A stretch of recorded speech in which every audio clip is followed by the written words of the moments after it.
come and touch me. Do you really think that you can hold it down? Do you really think that you can wear the crown? What up, folks? Welcome to Vocab TV. And as always, this is your host, Mr. Vocab TV himself, Tyleek. And we coming to you live from Morningside Park today. Got a nice little view, scenery in the park. Nice days before we getting into this fall weather.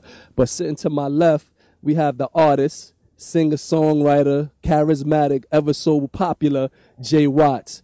And we went through a lot to get Jaye Watts on Vocab TV. You know, we've been trying to get up with you and things of that nature, you know, conflicting schedules. She's a busy woman, and you know how that goes. But we're going to get right into it. We want to know what's going on with Jaye Watts and what's new on the agenda. Right now, when we met, my trainer was just busting my ass in the park. Right now, there's so many things kind of happening. I'm working on another project, kind of just reassessing the project. It's like really crazy. I'm doing a lot of real kind of swagnificent, I like to call it, Southern music. You know, it's just real urban, just kind of in the heart of things. Picking up where Miss Beyonce left off. You know, she went ahead and passed me the throne. You know, so I'm gonna go ahead and represent that well. But a couple of reality series and in the works, and just a lot of meetings with publicists, incredible magazine people, a lot of press going on, executive stuff with Spotify, a lot of promotions. So 2012 is going to be a really, really good year. And, it starts now, just a lot of hard work and making it happen. I have a lot of gigs coming up locally in the city. My booking agent, we normally do a lot of stuff internationally. So a lot of my tours have been international. But, I'm pretty much booked like November and December at a couple of venues in New York, and they're just continuing to roll in. So I'm so grateful that God is really opening a lot of doors. It's been a long road to get to this point. I mean, for yourself, I mean, I'm not only saying getting to the magazine itself, but as far as coming from Texas and how you've grown from moving from Texas into New York, you want to give us a little in-depth detail of, your lifestyle coming from Texas and then coming over to the East Coast? It's been a growing process, I moved here 4 years ago. It's been almost 4 years. Like, just bright-eyed, bushy tail, and I still got bright eyes, more streamlined tail. New York will get you right.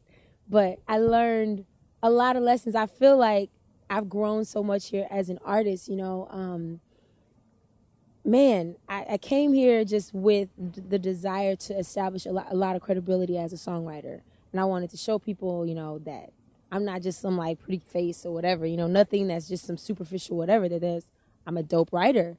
And so I was fortunate enough to, even though I got scammed here and lost $2,000, shout out to that girl in London that does not exist.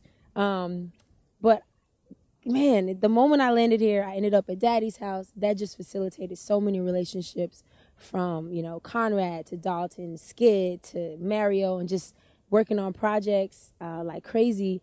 One relationship leads to another in this industry, and so now, I've opened up for major acts and, opened up with Omarion, like Waka Flocka, Jadakiss, Trey Songz, and God has just been really busy. International stuff is a lot, but my focus has been redirected. It's like if you move here and you say you initially have a dream, my thing was, I don't believe in a plan B. I believe in being so obsessed with my plan A that there is no other alternative.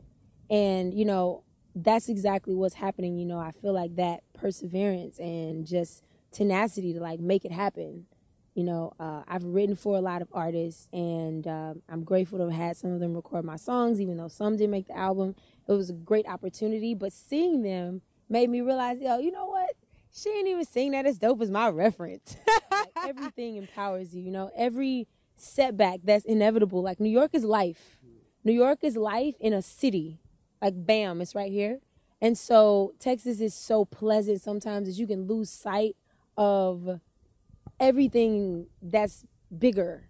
You get comfortable really easily. I don't want to be comfortable. I want to be successful. And nobody who's successful has been comfortable all the time. Maybe we want to go back to the days of your first televised performance, So in Love, out for DCTV. You want to take us back to those days? Wow. Oh my gosh, y'all. I was like a teenager. It's so funny. I wrote this song. So in Love was actually not the first song I wrote, because the first song I wrote, I was like 7. It was a gospel song. But this was the first song I recorded at Audio Dallas, which is like one of the dopest studios in Dallas. I knew the engineer, and he was a friend of mine, and he was like, yo, Jay, come through. You know, I'm here until like 6 in the morning, come by. And I had never been on the Neumann U87 that I'm like always on now. But I'm just looking at the live room like, oh my God, I want to live here, you know? And I mean, Keith Sweat, you know, Silk, Shantae Moore, like mad people would come to Dallas and this is where they would record, you know? And the song is just it's so funny when I listen to it. But I don't, honestly, like DCTV, I don't even remember how I got on that show, but it was like a little competition thing and I won it. And it aired and I was just, it was great to see myself doing something that I loved. You know, being in a household of pastors and preachers, I know your mother and your father is into church heavy, and as you were, but like with your sound, you know, you have a little bit of soul in there, you have a little bit of rock, pop, classic R&B. Like, how was it for you, you know, living in that household? And I know it was pretty strict, and the guidelines and things of that nature. How was it that you stayed focused on your craft now? You know what? Actually, the fact that they were so strict made me even more passionate about it. I couldn't watch TV during the week. I couldn't talk on the phone during the week. And it just made me kind of wonder what I really want out of life, I guess. And I never really knew. All I knew is that I wanted to do music. You know, I was good at math, and you do college and all that stuff. And everything kind of feels like a waste because at the end of the day, you're still not happy with any of it, you know? It's like you're like this small piece of a whole pie, and what change are you really affecting? Like, whose life are you really affecting? And then I started working with, you know, groups of people in Dallas, and they just really was like, yo, this chick is like the truth. And it's you perform, and it just becomes something that you cannot live without. And I have to, even though my parents were not supportive in that, I have to thank them because they were the catalyst that kept helping me understand, you know what, I just really need to do what I want to do because at the end of the day, there is a lot of ministry and inspiration and empowerment in the music I create. You know, my life is a testimony within itself. And every day that I continue the journey, the testimony gets bigger and stronger, and, you know, it just multiplies. And the more exposure I put out there, the more people's lives I am affecting. So essentially, I am ministering through music, you know, like it's changing lives, and that's the goal. But yeah, man, you know, church is in me. It's never going to go anywhere. I feel like gospel, R&B, rhythmically are so similar. Even not so much lyrically, but the passion that's in both of them, they're one and the same, you know what I mean? The blues, you know, black people suffer so much oppression that you sing about it. That's what we do. That's what makes us feel good. But, you know, rock music also makes you feel so good because it's so freeing. It's so like non-judgmental. You don't have to like blow in every riff. And don't get it twisted because I can do that. But, you know, you get up there, you can scream if you want to. And then I'm going to get back and go put a little riff on it. You know, and like that's the freedom that my music has. It's the J-Trix. You know what I mean? Like it's its own world, you know? I'm the oracle, you know? Like I just like to make people feel like whatever you feeling right now, it's okay. Embrace that, you know? So it's definitely some funk, you know, a little hip hop, some R&B. And then, you know, I'm so country. Everybody talk about me here. I'm so Southern. So I just like to share. I like to share that music gives me the opportunity to say, I got a secret for you. You can actually tell people. So I guess technically it's not a secret, but I'm going to whisper it in your ear. And hopefully the melody sticks and you tell somebody else. You got to rewind that. The J-Trix. Ow. Got to say I like that. Definitely got to say I like that one. But, like, you know, with everything that you just explained as far as, like, you know, the foundation of your music, who were some of your musical or artistic inspirations growing up? Yeah, you know what? Believe it or not, like Dolly Parton is one of my favorite songwriters. Diane Warren, my grandma, she used to be like a maid at these really wealthy couples' house in Dallas. And so when she would take care of me when I was little, I would stay there. And my parents never let me listen to anything but gospel music. So they had these records and this amazing record player. And I would just like take them out and look at it. And it would be like Garth Brooks and Dolly Parton and like Willie Nelson, Eric Clapton, like people that I had never heard of. And so I would listen to it and it blew my mind. Elvis Presley, like it opened my whole mind to a genre of music that as like a kid, you know, I'm like 5 or something and I just never heard of it. And then I heard Ray Charles. I'm like, yo, this sounds like gospel. This is not that different. And so it actually was my first exposure to music outside of gospel. And I fell in love with it. So country is a huge influence on me as a writer. Like, I like to tell the story and allow it to unfold. So when I write a song, people always ask me, what do you start with? You know, it's never a consistent thing. I listen to the music when I feel like the producer is saying something. And my gift is being able to interpret what he's saying. And so I allow the music literally to speak to me. It sounds so crazy. I'm like, not the dog whisperer, I'm like the melody whisperer, you know? And I just kind of let it unfold, you know? But those people, they sung about real life.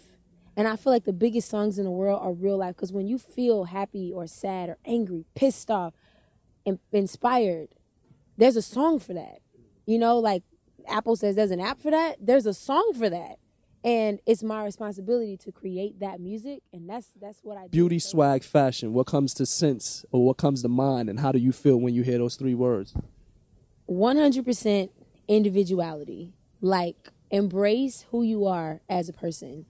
I mean, there's no everybody. Your mood changes, your outfit changes. I dress exactly according to how I feel. I like edge. I like, you know, being fierce. So, you know, I have stuff that's just crazy, like insane. Everything I look for is like, oh man, that's so me. You know, like I got these tights, man, because they have like mad records on them and boom boxes and notes and stuff, you know, and like I am music. I got tats that say it, and you know, and I mean, it's just kind of like just being an individual, not worrying about what anyone else thinks, what's appropriate, you know, what's done. Just, you know, just wake up and how you feel, find it. It ain't got to match, you know. My moods don't match. People moody sometimes, it happens. Just allow whatever is inside to be projected through your attire. For everybody that's out there in Vocab TV, you know, checking you out, that want to get more of a hold of Jaye Watts and, you know, look up some of your music, look up some of the things you're doing. You want to give out some of your networking engines, websites, things of that nature, so they could get more in tune with Jaye Watts? Yeah, absolutely. Well, the Hub is my website. You can find mostly everything you need, www.jaywatts.com, and that's JAYEWATTS. Everything is /JWatts, twitter.com, except for my Facebook. It's Jaye Watts, J Weezy F, baby. But you can find a link on my website. I'm on MySpace. I'm on Reverb Nation. Everything you need. I mean, you can Google me. But it's out there, definitely. JWatts.com. Hit it up. And I forgot I had to tell y'all one more thing. I love comics. I love Marvel comics, DC comics, right? So Storm is like my favorite comic ever. And if there's anyone I would portray that doesn't exist, it's Storm, right? Yeah. I am the storm. Feel my thunder. Ain't got to wonder. No, I'm the And so everything, like, is definitely, like, very comical and very fun like that. That's the art of swag right there. Well, we ain't going to take up too much more of your time. We know we got to do a quick little photo shoot with you and things of that nature. But for everything Jaye Watts, you already got the links, www.jaywatts.com. We want to thank you for your time. We're looking forward to seeing more from Jaye Watts and hearing more from Jaye Watts. And as always, this is your host, Mr. Vocab TV, Talik, for Vocab TV, Vocab Magazine, where beauty, swag, and fashion is always our lifestyle. Make it yours. Until next time. Ooh, I can hold it down.